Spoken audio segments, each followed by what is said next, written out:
kind of He funny. made so that cool. money appear. That is wild. Yeah. So just willing it into existence. I That's what need it is, right? to do that because my husband calls me the useless psychic because I have these kind of like psychic dreams, but he's like, why aren't you dreaming about, instead of this random bizarre thing you dreamed that came true, why don't you dream about the lottery or something? Like, it doesn't work in that way. No. I don't know No. what to tell you. Doesn't. So yes, that's my nickname for my husband, the useless That's psychic. the useless psychic. Yeah. I've been called worse, but Yeah. Yeah, I can handle it.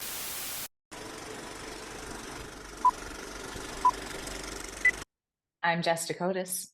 And I'm Nick Koziel. Welcome to That Sounds Terrifying, the podcast where we share terrifying stories, we share listener experiences, and we visit virtually some of the most haunted places in the United States and the world.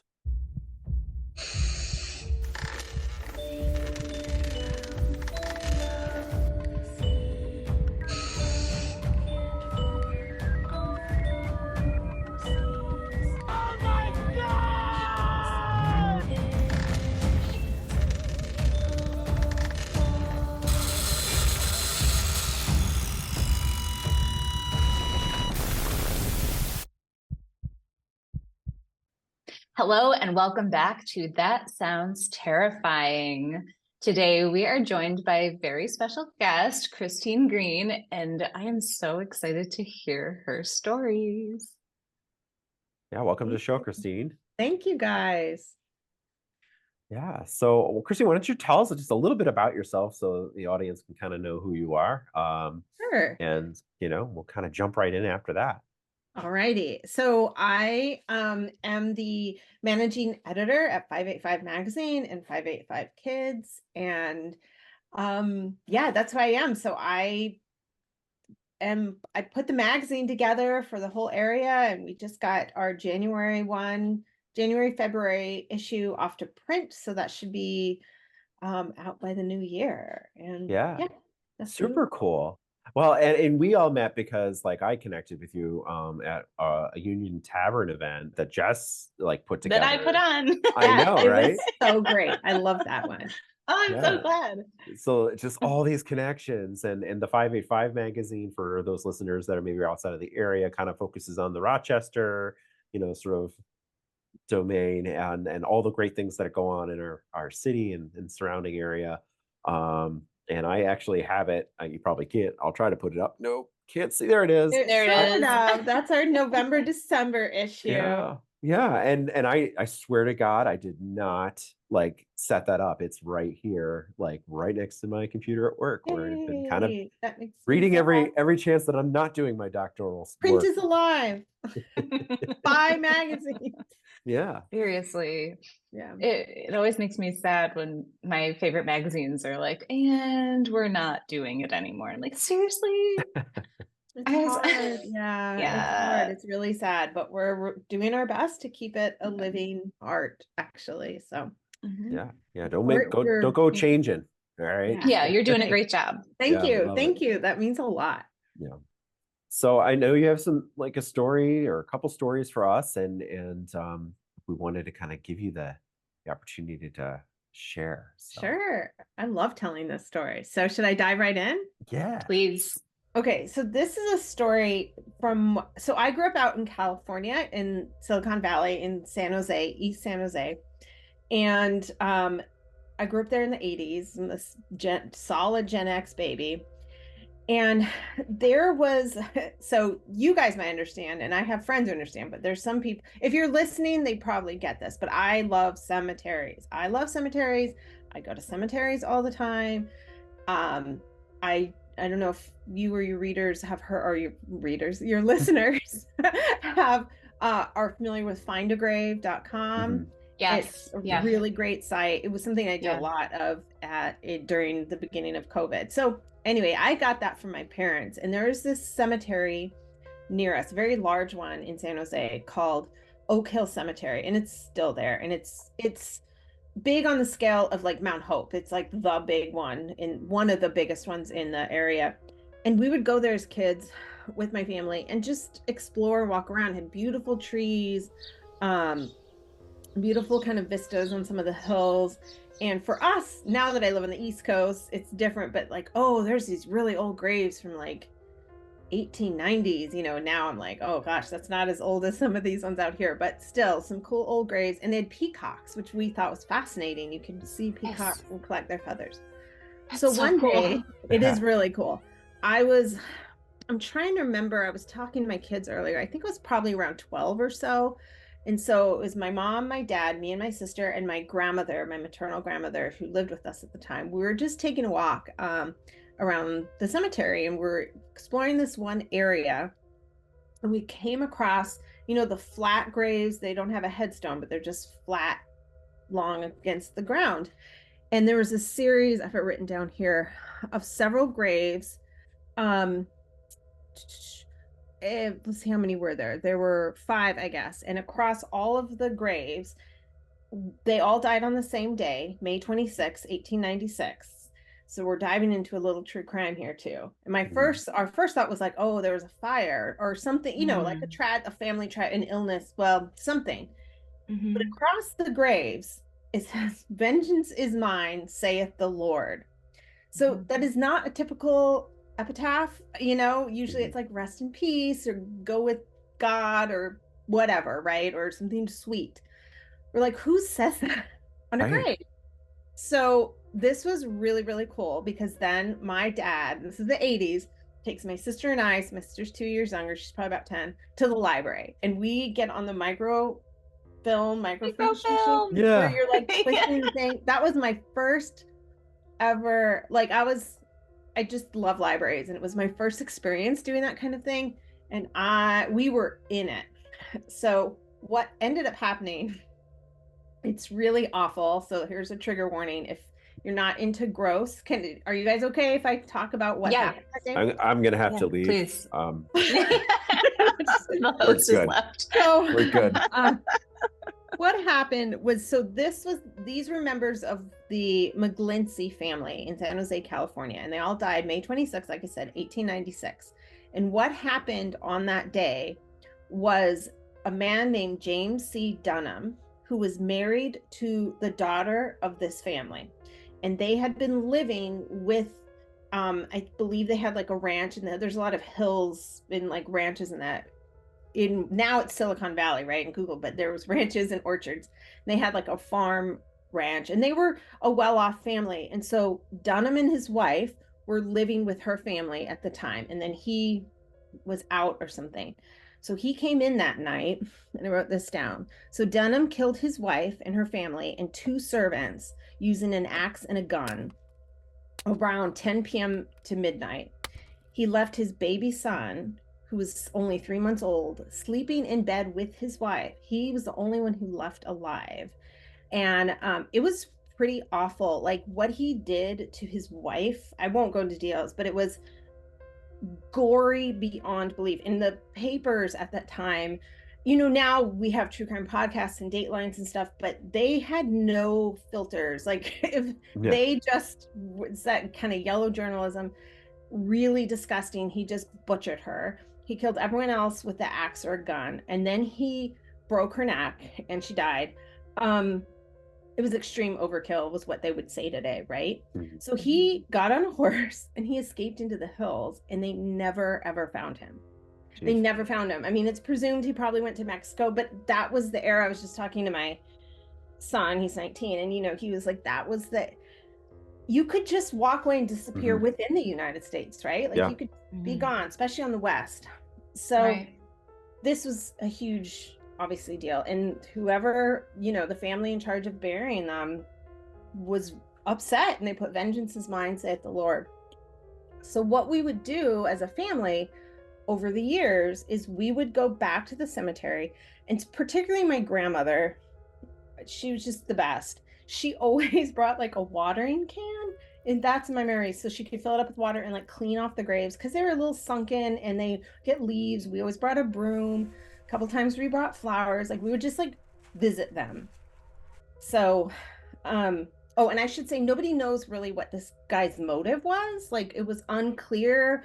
It if you do a little online research, it sounds like he was kind of not quite all, like, obviously there's something kind of off there, right? But there Yeah. was no big fight or anything, is from what they could understand.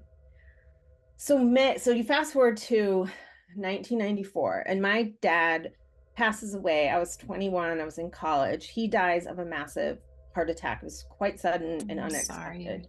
Thank you. Wow. It was hard, obviously. Yeah. But my mom and I believe my sister was there. You forget those kind. I think my sister was in the car, but you go to the funeral home, and we said we'd want him buried in Oak Hill Cemetery. And they drive you around to look at different plots that are available. So we get in the car, and I think we went to like one plot, and it was just kind of random. We're like, I don't know, I guess it's nice. We're like, well, let me show you the next one. And I'm not even kidding.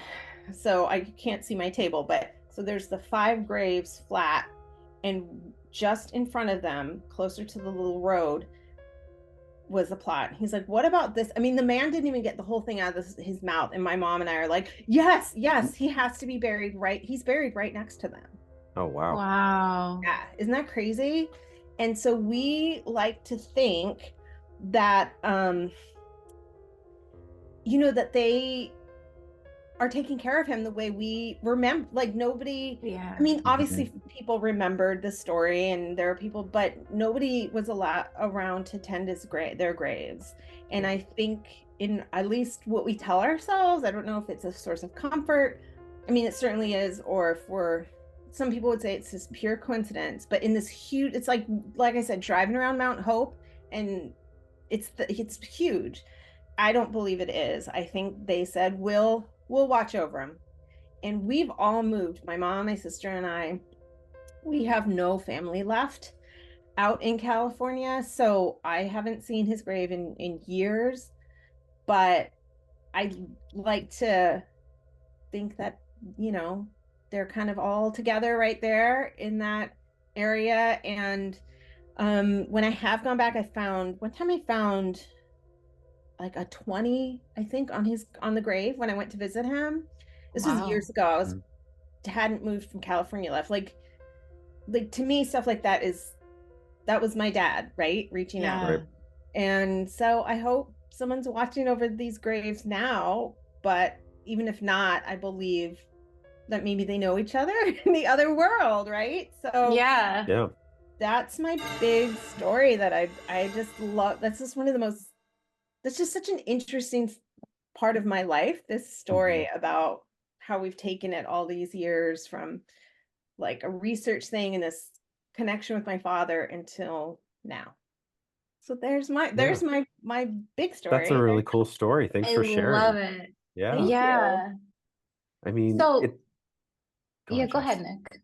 No, you go ahead. Ladies first. You guys are so funny. I love how you guys talk to each other on this podcast. Yeah. I'm glad. You should hear how we talk off camera. Just kidding.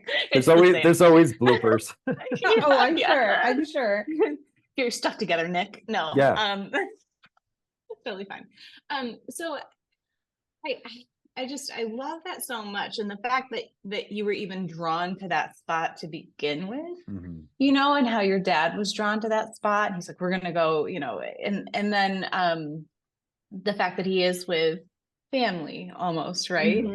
I think that's amazing. So my question is, was your dad like the kind of guy like who would just be like, here's $20, like, or like just hand you cash? So like he from beyond the grave, he was like, here's $20. Take, like, take it. Like, that's really cool. And I personally do not believe in coincidences. I don't really when either. When it's just, the universe works to me in so many like intricate ways that I feel like it's all connected. So I agree. This is not a coincidence. You were absolutely right. Like, they were like, thank you so much for taking care of us. We're going to take care of him.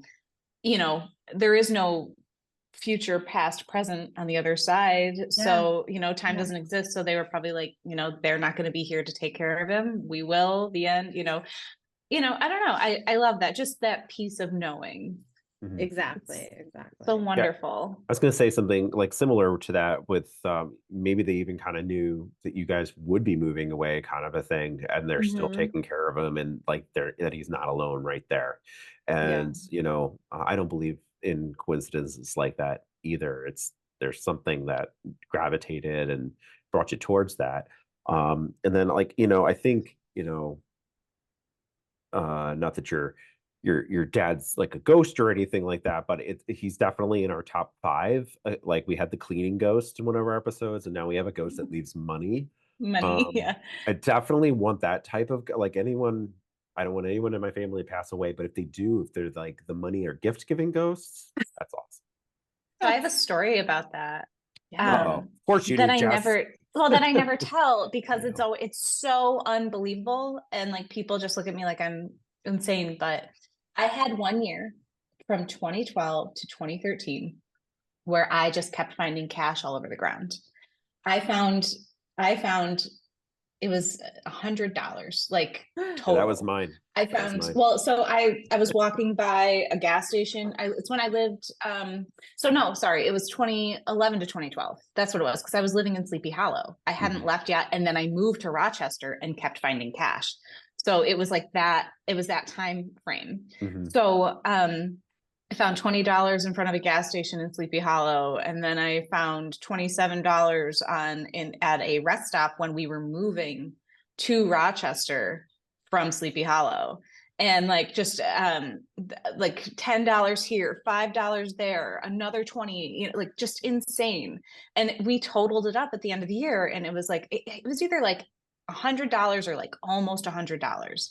And it was crazy because we were just like, what do we, and every time I would find it, I would just kind of like keep it to the side. And I ended up just like donating it to a charity with dogs and cats and stuff, because I like dogs and I like animals. So I was like, yeah. So I just like, donated it. But I don't know. It was a very strange, very cool year. And ever since then, I've had dreams where I find money. And in those dreams, it's like basically saying I'm on the right path. Because it was a year of change. I got married in 2011, and like there was just a lot of upheaval. I lost my job down in New York, and I was like, what do I do? And then I moved to Rochester because this is where I felt the most comfortable. I love Rochester. Rochester to me, I didn't grow up here, but it is home. It is my favorite place to be. It is just, I don't know. It's a wonderful place to live. There's no other place that I've lived. I've lived in California. I lived in New York City. I lived in Sleepy Hollow. I don't want to live anywhere else. I want to live here. So yeah. But yeah, it was a crazy year, and I found all that money. And so now if I have dreams of finding money, I know I'm on the right path. Very cool. Wow, Very that's cool. fascinating. I love that. When I was working at SUNY Cortland, I had a chapter out here in the Rochester area that I'd have to frequently go to, and I lost like about $100 in various places. I had this hole in my pocket, and I'm glad that you found it and donated it. It went to a good spot, Nick. For half a second, I was like, really? You lost? Gullible. In 2011 to 2012, he was in Sleepy Hollow, and yeah, that was frequently the route that I took because I liked Sleepy Hollow. I would check it out, and then I would drive up and stop at rest stops. And I always wore the same stupid khakis that I had a hole in the pocket. No, but Jess, I think that one thing that did happen, like to my dad and stuff like that. We talk about like coincidences and things like that, and this is a kind of a money related story too. It's not really terrifying, but we were at the beach one time and we were talking. My dad's like, one time I was in the ocean and I was just swimming around and I looked down and there's a $20 bill floating in the water. And then all of a sudden he looks down and there's a $20 bill floating in the water. He picks up, he's like, here's one now. So my dad found 20 bucks in the ocean for a second time when he was telling the story about he was telling money. the story. And I confronted him like years later. I asked him, like, to really do that, like find that, or were you teasing me, dropped a 20 down, and he said no, it was real, it was legitimate. That's crazy. We found that, so it's kind of He funny. That's so made that cool. money appear. That is wild. Yeah. So just willing it into existence. I That's what need it is, right? to do that because my husband calls me the useless psychic because I have these kind of like psychic dreams, but Mhm. he's like, why aren't you dreaming about, instead of this random bizarre thing you dreamed that came true, why don't you dream about the lottery or something? Like, it doesn't work in that Yeah. way. No, I don't know No. what to tell you. doesn't. So yes, that's my nickname for my husband, the useless That's psychic. the useless psychic. Yeah. I've Yeah. been called worse, but Yeah. Yeah, exactly. I can handle it. I That's think really there's a funny. use somewhere in there, right? Yeah, there is. I mean, yeah, I sometimes that you'll get premonitions and you're like, what the hell was the point of that? I have no idea. Like Yeah. like in college I would always dream like if something was about to happen that sucked, like my car would break down, so I would have a dream that I had car trouble, and the next day I would be like, damn it, my car broke down. I'm like, what was the point of telling me? Like, I was gonna find out eventually. Right. Yeah. Well, it was like those dreams when you were talking about how you're dreaming about money and finding money. I'm like, and when in different places, I'm like, maybe you should go check those places. Maybe there's money there. Maybe it's not just fortune. Maybe in the dreams I'm usually like I'm on a path or I'm like at an event or something, and I look down and there's like a bunch of money or there's like a trail of money, and that's, I don't know why, but that's just where I go to, of like, if it's a trail of money, that means I'm on the right path because it Mhm. makes a way towards something. Yeah. Yeah. But yeah, I don't know. I mean, I found $1 like a few months ago in the Wegmans parking lot, and I was like, oh, cool. Hey, It's it's not $1. nothing. Yeah, Yeah. I should Yeah. be shopping at Wegmans these days. You need all the extra money. yeah. That. So Good story. yeah, for sure.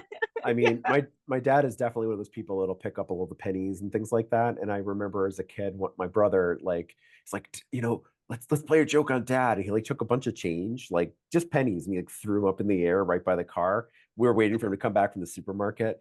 And like my dad, sure enough, came back and he's like, holy mackerel, I found a whole bunch of pennies outside.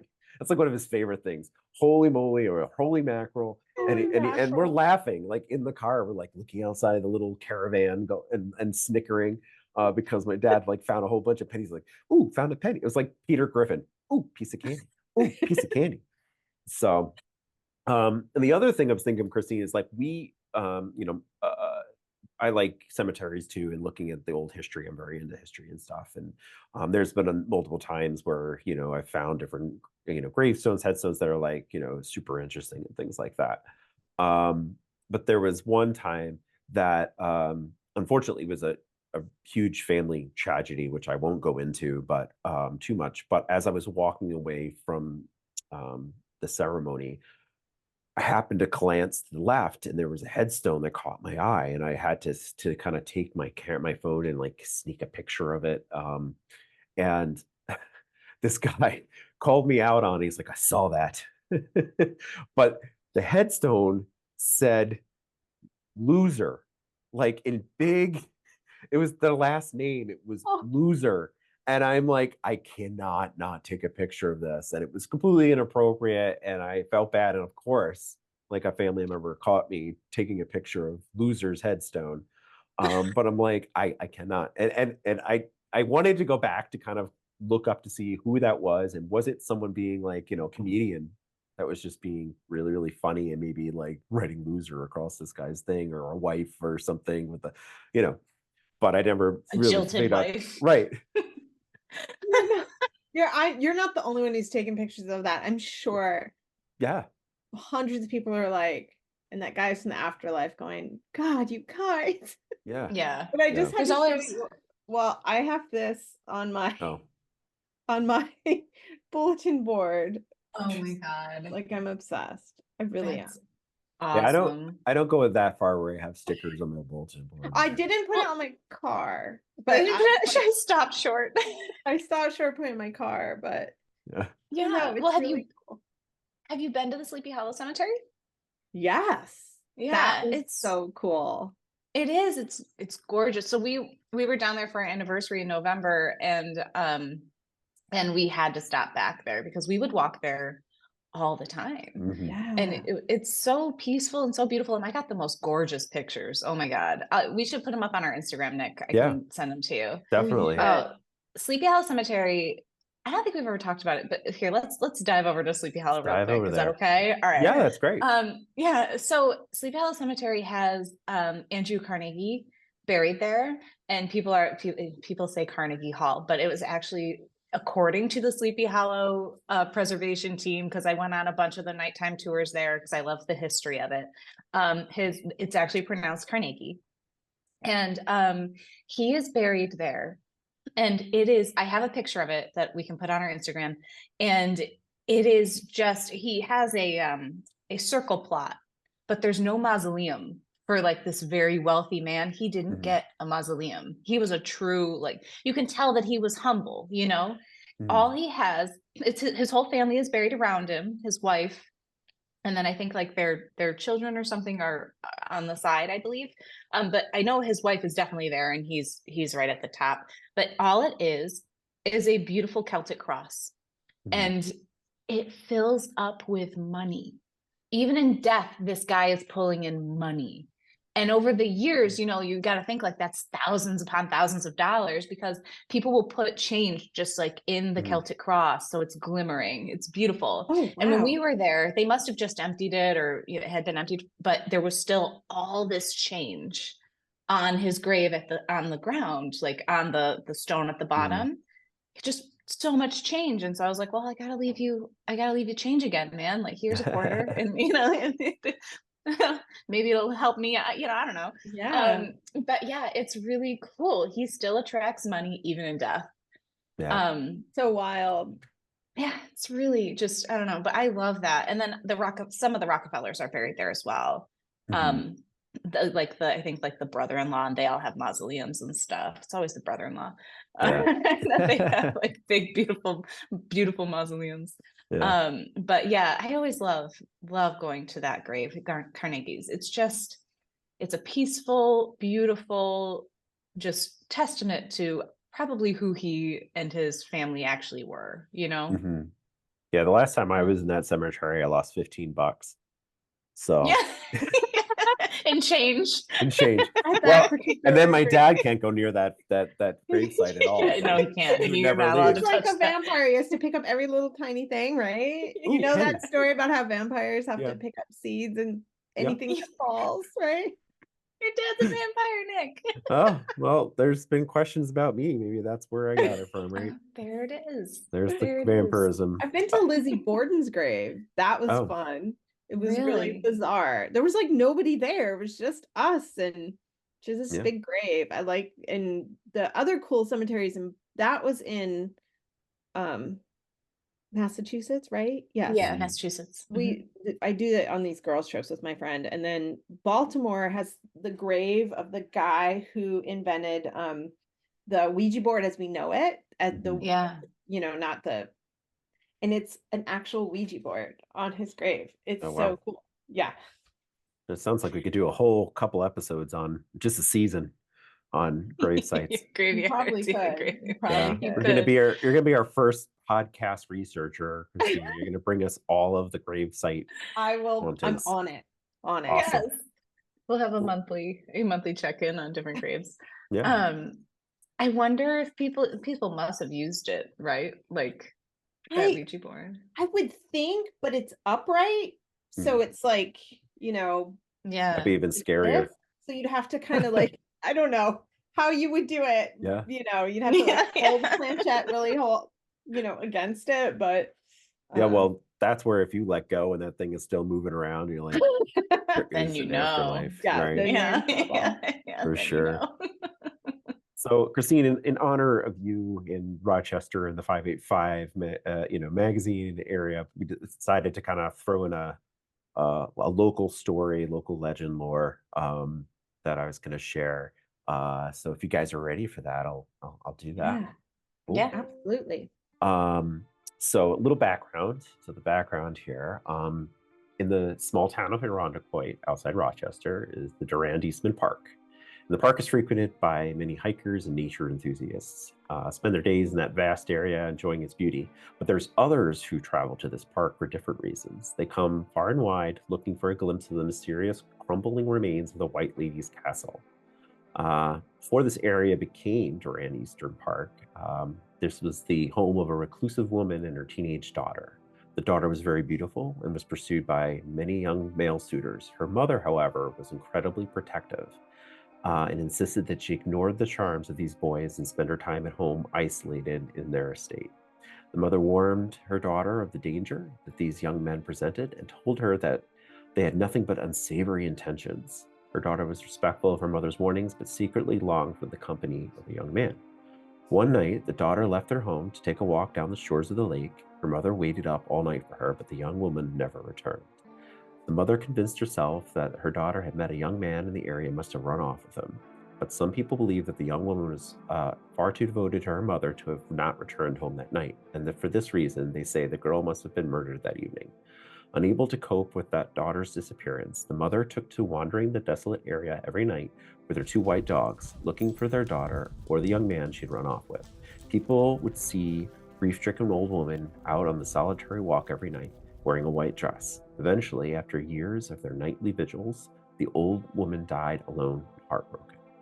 So, this is the little story that comes along with it. And so now, the story of the revenge on the high school hothead. There was this wannabe tough guy. You know the type. High school jock, thinks he's hot shit. Says whatever he wants to about anyone at any time. Type of guy who people despise, but for some reason runs the show and gets all the teenage girls. Well, he had this girl in high school and everyone knew he was hitting on her, and he was actually hitting her, cursing her out, and doing all sorts of awful things.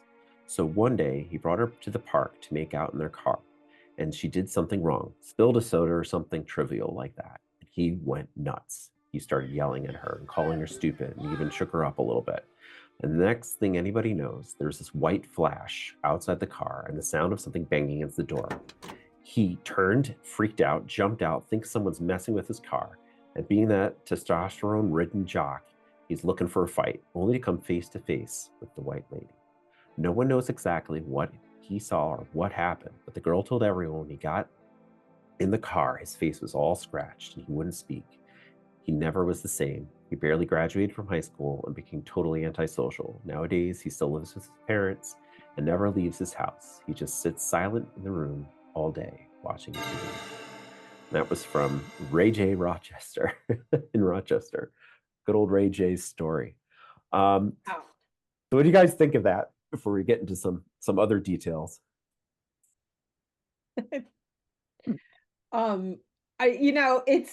I love that. I love the story of the White Lady at Durand Eastman. The story sounds like classic urban legend, right? Yep. But keep your hands off women, and Right. That. the White Lady will get you. Good lesson. Yeah.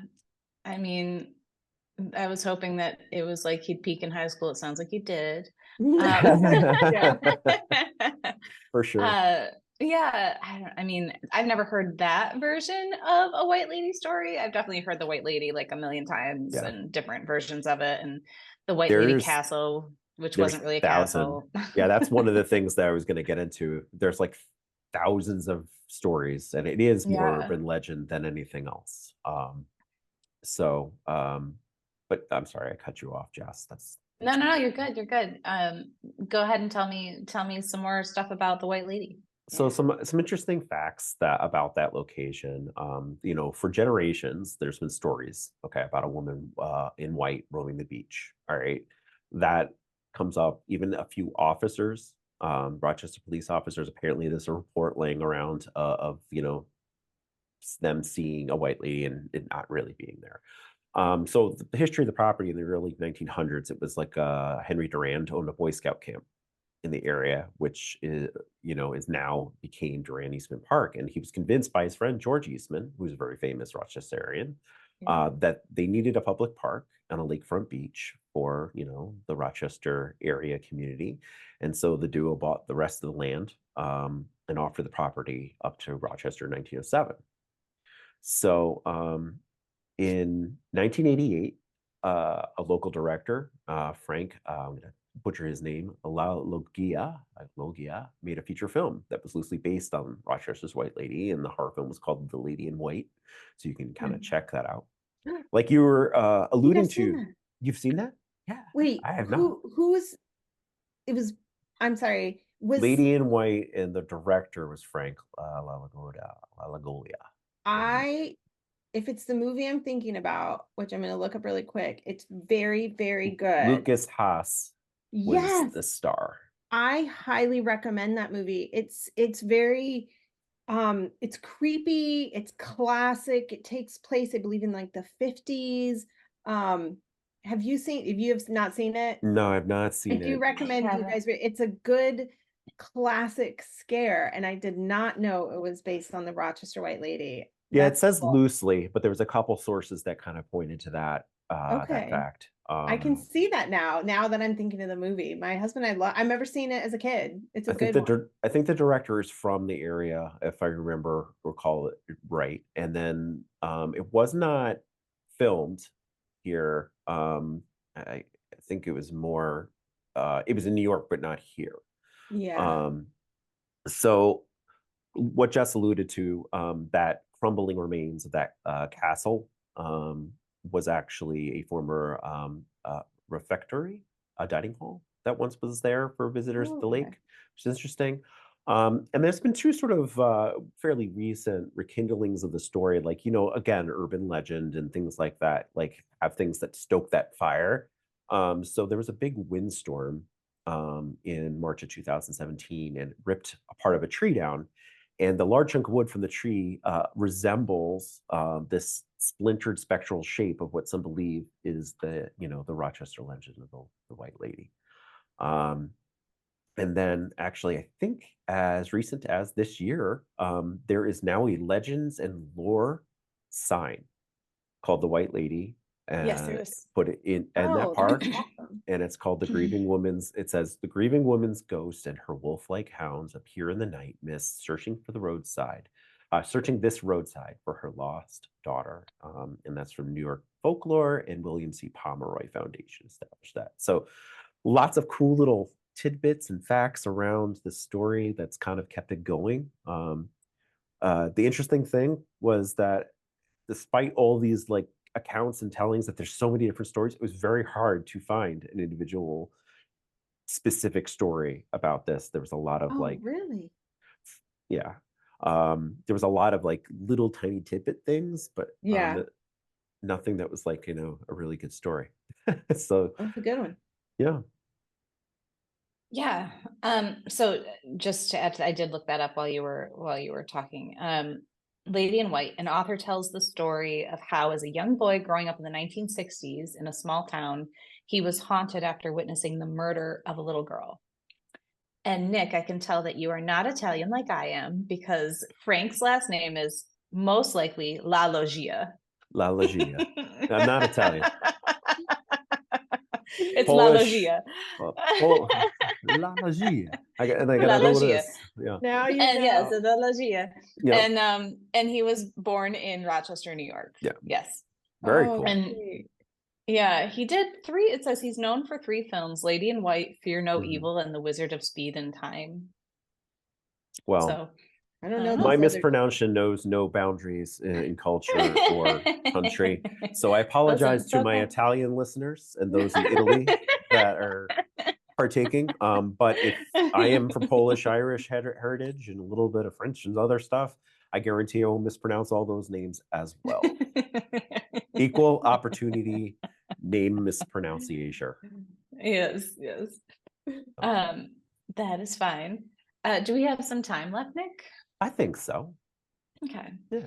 So I don't have a story per se, but I did want to talk about, I don't know if I've talked about it on the podcast of where my office is, but I am in the Victor office for my real estate. I didn't choose to be in what would technically be my local office, which would be Fairport. I, like Victor, I like Fairport too, but Mhm. I liked this office. So Mhm.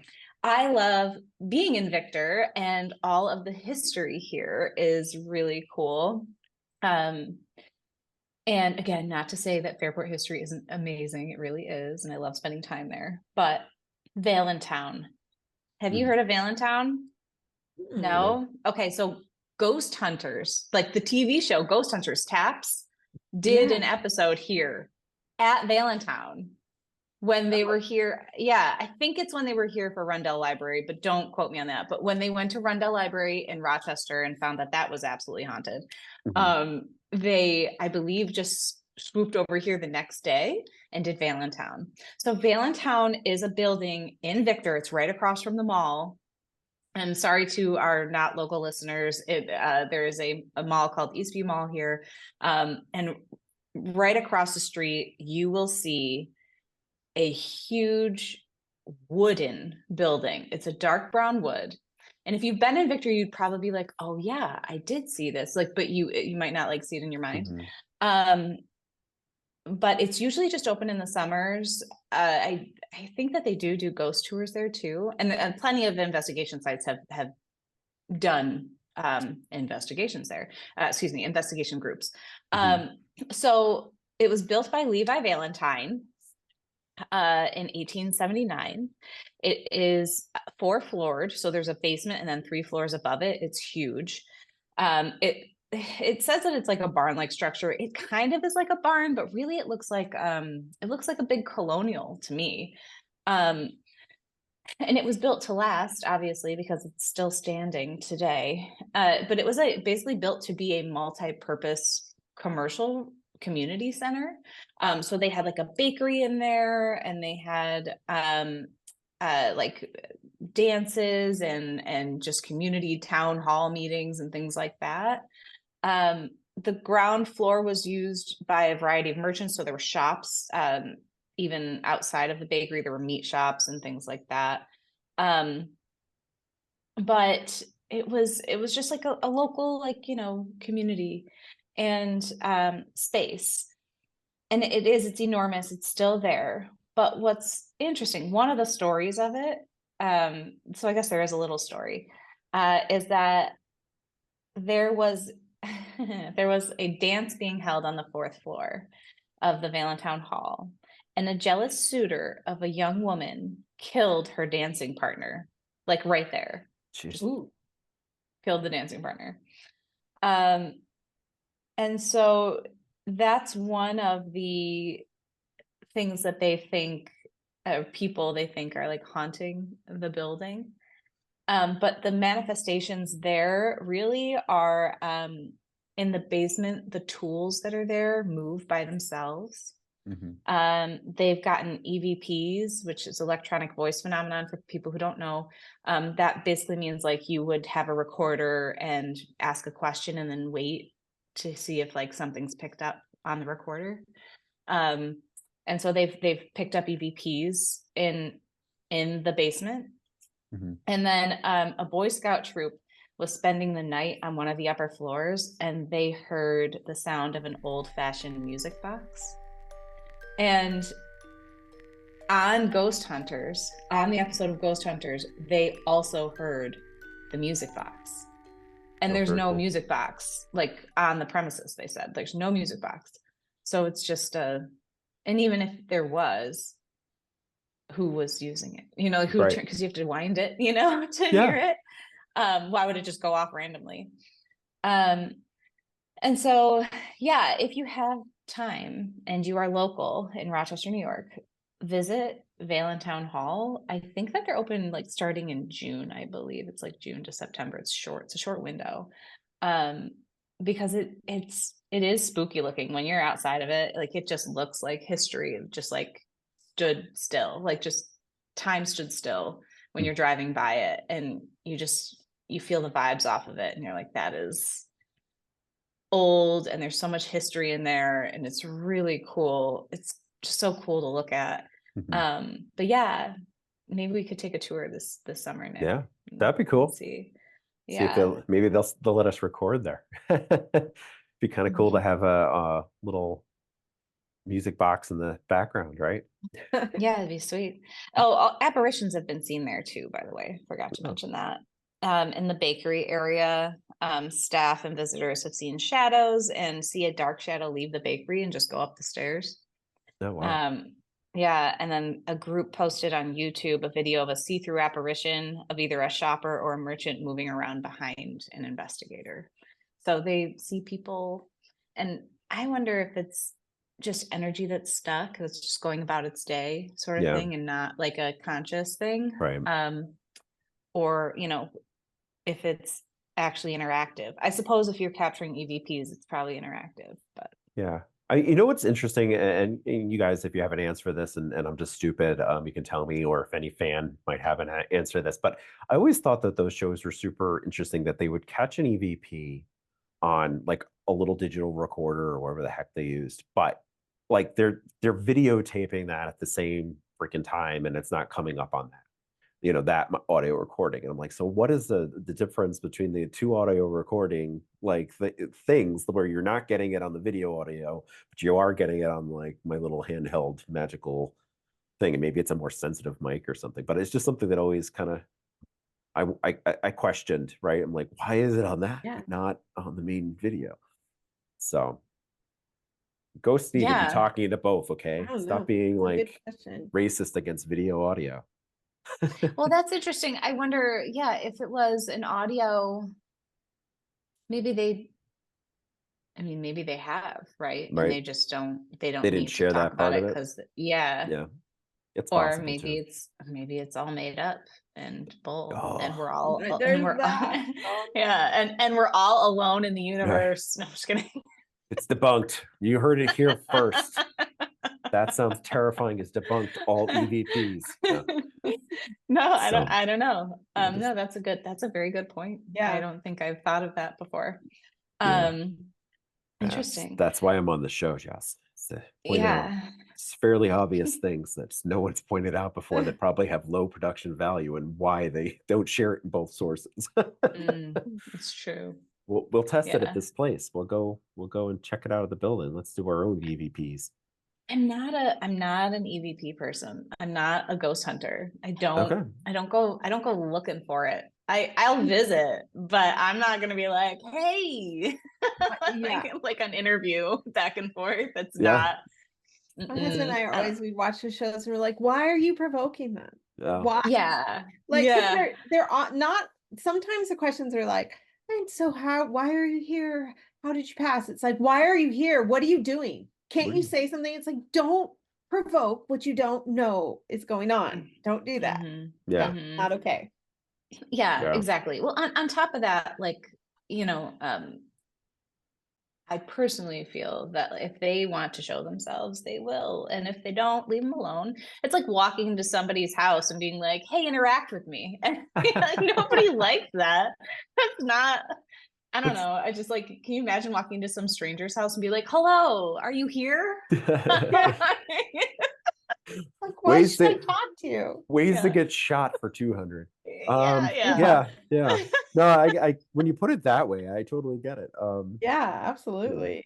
For the record of any ghosts that are listening to our show, I wasn't looking to provoke anybody. I was just looking to see if EVPs would work on both, video recording. Yeah. But now I feel like I have to backstep and backpedal a little bit here. No, it's fine. Like, but I mean, people do that I've for been a living, stuck. right? And there are paranormal investigators that come through, and I mean, you have to think that at this point in time, that if it is a truly haunted location, or if they're bothering people, then they have to answer for what they're doing, right? Like, just why are you bothering the people that are living here, sort of thing. Yeah. I like to think I'm more like that, the dad from Casper, where it was the ghost psychologist that's trying to help them find their way back to the other side. Yeah. Right? Unfinished business. The really short lady in the poltergeist with her big glasses. Yeah, outside in. Go to the light, Caroline. Yeah. This house is clean. Oh No, my it's gosh. not. No, It wasn't clean. oh my gosh. No, No, it's not not. at all. And at one point she's like, don't go to the light. And then she's like, now go to the light. This guy's confusing the poor 5-year-old, Oh, you know? yeah. So that's a whole nother podcast episode, Poltergeist. Go Really into is. that. Well, even Casper, like I was thinking about it the other day. I was thinking about this movie literally like 2 days ago because I love Casper. I think it's like such a good movie, but it's, I mean, like in my 10-year-old brain or whatever I was, I don't know, 8, 9. I was like, oh, what a great movie. And obviously Devon Sawa, of course, I was like, oh, you know, but what really bothers me in that movie, watching it as an adult this fall, was that, do you know the part where Casper saves the dad's life? And he exchanges his gonna be alive again. Yeah, his chance to be alive again with Kat's dad, right? So Kat's dad gets out of the machine and like he's back and he's alive. He doesn't even say thank you. Yeah. He does not say thank you. He looks at his daughter and he hugs her. He doesn't even say he's sorry. He doesn't say this guy is a total narcissist. And like you can tell because like he's dragging his daughter all around looking for his wife who passed, you know, like I know she's a ghost because like we're her unfinished business. I'm so important that like you know, she must be upset. She must be a ghost somewhere. Like I don't know, but all I thought of like as an adult in watching this movie, I'm like, he's a total narcissist. I hate the dad. I don't like him. Total jerk. You weren't watching it originally for the dad anyway, Jess. So I wasn't. But you know, like now I'm closer to the dad's age than I am Devon Sawa's age. So now it's not like I'm all like, yay, Devon Sawa. Well, he did grow up. He's just not in that movie. But not in the movie. In the movie, he's like 10 years old. Yeah, what do you think? Oh, and now I'm like, totally different. What an adorable little Devon Sawa. Like, like now I'm closer to Bill Pullman's age. I mean, I'm not. He's, you know, but in the movie I am. Yeah. No, I get what you're saying. I've never seen that. Yeah. No. That's a good one to see. It came out when I was like, I'm a bit older than you, so it came out I think in like the 90s, and so I was kind of like, it was older for me, and then so like when my kids were young, it didn't really occur to me like it's something to show them because I hadn't seen it, you know. So well, I mean, it's still like a fun, spooky, you know, Halloween watch just for fun. But I don't know, if you haven't seen it as a child, it's kind of like Hocus Pocus in my opinion. Like if you haven't seen it as a kid and it doesn't bring like the nostalgic feels, then you're just gonna be like, that was a dumb movie. But I have to say Hocus Pocus is pretty awesome, and I did what came out again like in the 90s, but I latched right on. So okay, good. There's so many plot holes in Hocus Pocus too, where I'm like, well, but you love it. You love it, of course, So, well, I think this episode has gone in a couple cool directions. Like we're now movie critics. You know, we talked a lot of movies, right? EVP deniers. You know, all sorts of different things. I lost a lot of money in various places that Jess found. I found it. But that story that you shared, Christine, was amazing. And I really appreciate you giving a personal story and sharing and being a fan of the show also. Oh, sure. It's fun. I love it. It was great having you on the show. So thank you so much. Yeah. Thank you for asking me and looking at my email and be like, sure, come on. I think it's fun. I love telling the story. Yeah. So if you are like Christine and you want to share a story, definitely, you know, email us, reach out to Jess and I and tell us a little bit more about what you want to share. And we'd love to have you either on the show or share your story on the show. And then definitely give us 5 stars, like, share, and review the show. Be more like Christine, like another number one. We only bring in our number one fans, and they keep on, you know, showing up. Thank you. We love our so listeners. Thank you. Oh, and if anybody out there finds $20, just contact Nick because he lost it. Lost it. Clearly. Yeah. Still got that hole in my pocket. But well, until the next terrifying tale, right, Jess? That's right.